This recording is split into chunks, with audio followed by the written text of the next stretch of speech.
اولا هما كيكونوا اكبر عرضه للوفيات مع الاسف، بالاضافه الى يعني باقي الفئات الاخرى اللي قد تصطدم. Monsieur le ministre des Transports et de la Logistique, il a présidé la réunion du comité permanent de sécurité routière en présence du ministre de la Justice, mais également avec les différents corps de l'État, notamment la gendarmerie royale, la DGSN, la protection civile, mais également le ministère public et les autres ministères concernés comme les finances, etc.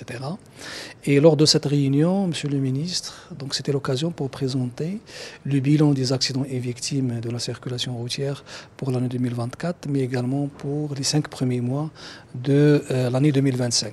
Il ressort de cette analyse statistique, ou bien à travers ces indicateurs, qu'il y a une augmentation qui est inquiétante, aussi bien en ce qui concerne le nombre d'accidents que pour le nombre de victimes, notamment les tués, et qu'aujourd'hui nous avons un grand problème avec deux catégories essentielles, notamment avec une. Tout d'abord avec les usages des 2 et 3 roues motorisés, qui représentent un réel problème et un réel défi pour l'ensemble des acteurs de la sécurité routière, avec les piétons.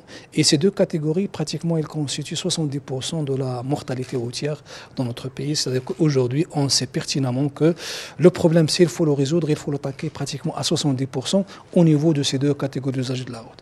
Il y a un élément également très important qui ressort, c'est l'augmentation de la sinistralité au milieu urbain, qui a gagné pratiquement 14 points depuis 2015 à la date d'aujourd'hui. C'est-à-dire qu'aujourd'hui, le problème des accidents de la circulation devient de plus en plus un phénomène urbain, et aujourd'hui on est à pratiquement atteint 50% de sinistralité aussi bien au milieu urbain qu'au milieu urbain. Alors il y a quelques années on était pratiquement un tiers de tiers.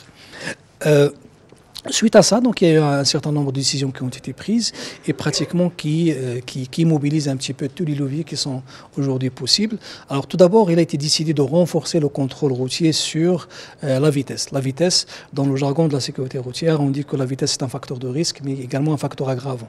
Un accident qui survient à 40-50 km à l'heure n'a rien à voir avec un accident de 80, 100, 120 km à l'heure. Donc la vitesse, c'est un facteur de risque. Il faut lutter contre l'excès de vitesse et les vitesses inadaptées par rapport à l'environnement, aussi par rapport à l'environnement.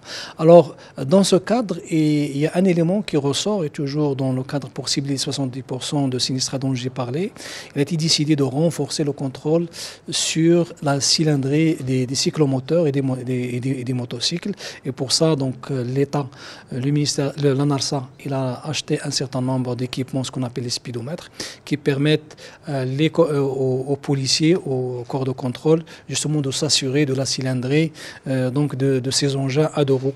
Et en cas de problème, en cas de dépassement, c'est-à-dire que il sera c'est un délai, et donc l'usager, la moto sera confisquée, et l'usager, il est obligé, bien le propriétaire, il sera obligé de prendre les mesures qui s'imposent pour redresser et remédier à cette situation.